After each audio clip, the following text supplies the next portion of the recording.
Good morning everyone. वंश coaching classes में आप लोगों का फिर से स्वागत है। हम आप लोगों के एग्जाम से रिलेटेड धातु एवं अधातु के क्वेश्चन लेके आए हैं जो बहुत ही इम्पोर्टेंट है। आपका पहला क्वेश्चन है, अमलगम एक मिश्र धातु है जिसमें एक धातु हमेशा रहता है। तो अमलगम में जो पारा होता है वह हमेशा रहता है। निम्न में से कौन सा पदार्थ ऑक्सीजन से सहयोग नहीं करता है? तो गोल्ड जो है ऑक्सीजन के से सहयोग नहीं करता है। कौन विद्युत का सर्वोत्तम सुचालक होता है? तो Ag विद्युत का सर्वोत्तम सुचालक होता है।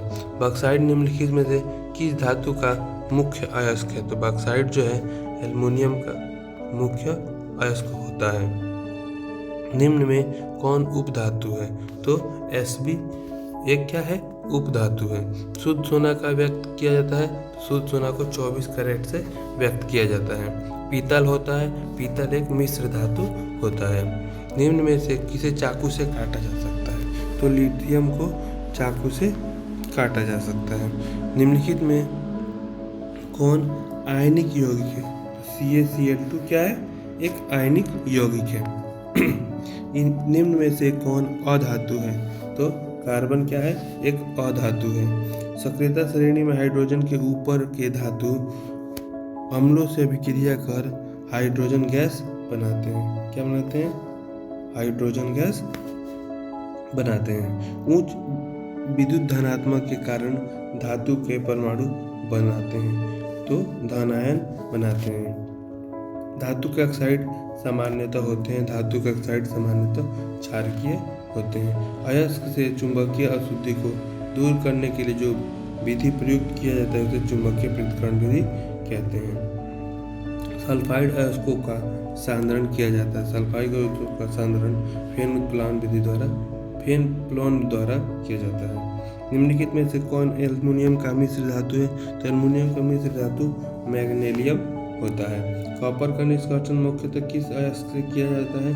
कॉपर का निष्कर्षण कॉपर पाइराइट से किया जाता है। किस अधातु के परमाणु के बाह्यतम शेल में इलेक्ट्रॉनों की संख्या होती है? तो 4, 5, 6, 7। साधारण गंधक किस आणविक रूप में पाया जाता है? तो साधारण गंधक S8 के रूप में पाया जाता है। फास्फोरस का आणविक सूत्र क्या होता है? फास्फोरस का आणविक सूत्र P4 होता है।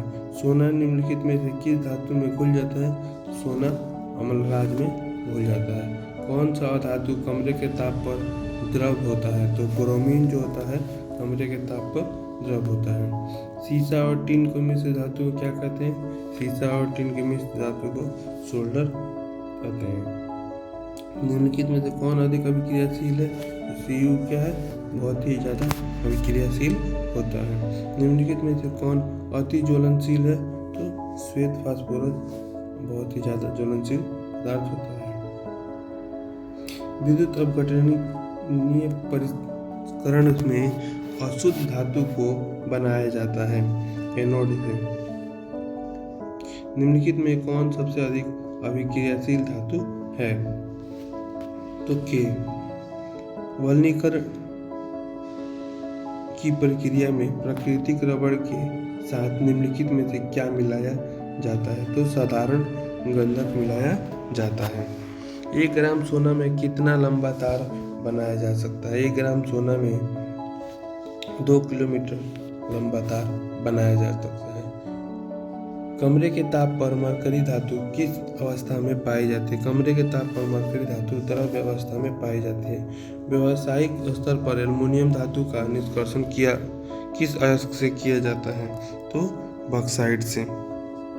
लोहे के निष्कर्षण में चूना पत्थर कैल्शियम सिलिकेट एवं यौगिक बनाता है। यह यौगिक कहलाता है धातुमल। किसी तत्व के गुणधर्म का 2 या 2 से अधिक विभिन्न रूपों में प्रस्तुतीकरण तत्वों को क्या कहलाती है? अपरूपता कहलाती है। धातु का प्राकृतिक होती है। धातु की प्रतिक्रिया विद्युत धनात्मक होती है। लोहा एवं इस्पात को जंग से सुरक्षित रखने के लिए उन पर किस धातु की पतली परत चढ़ाई जाती है? जिंक की। किस रासायनिक यौगिक को गर्म करने पर प्लास्टर ऑफ पेरिस प्राप्त किया जाता है? तो जिप्सम को जब गर्म करते हैं तो प्लास्टर ऑफ पेरिस बनता है। अभिक्रियाशीलता के इस क्रम में कौन सही है? तो सबसे Mg, Al, Zn और Fe। एक्वारेजिया किस अनुपात में सांद्र हाइड्रोक्लोरिक अम्ल एवं सांद्र नाइट्रिक अम्ल का ताजा मिश्रण होता है? तो 3:1। अपने शुद्ध रूप में धातु की सतह होती है चमकदार। धातु का पतले तार के रूप में खींचने की क्षमता को क्या कहते हैं? तो उसको तन्यता कहा जाता है। कुछ धातुओं को पीटकर पतली चादर बनाया जा सकता है, इस गुणधर्म को क्या कहते हैं? तो आघातवर। ये आपको पता होना चाहिए कि धातु के ये सब गुण होते हैं, तन्यता, आघातवर, सुचालक इत्यादि। जो धातुएं कठोर सतह से टकराने पर आवाज उत्पन्न करता है उन्हें क्या कहते हैं? उन्हें ध्वनिक या सोनोरस कहा जाता है। सबसे अधिक तन्य धातु कौन है? सबसे अधिक तन्य धातु सोना होता है। इनमें से कौन अधातु होते हैं वे भी चमकीला होता है? तो आयोडीन जो अधातु होते हुए भी चमकीला होता है। सबसे कठोर प्राकृतिक पदार्थ कौन है? सबसे कठोर प्राकृतिक पदार्थ हीरा है। एल्युमिनियम पर मोटी ऑक्साइड की परत बनाने की प्रक्रिया क्या कहते हैं? एल्युमिनियम पर मोटी ऑक्साइड की परत बनाने की प्रक्रिया को क्रोडीकरण कहते हैं। धन्यवाद। अगर आपको यह वीडियो हेल्पफुल लगता है तो चैनल को सब्सक्राइब करें और वीडियो को लाइक करें। धन्यवाद।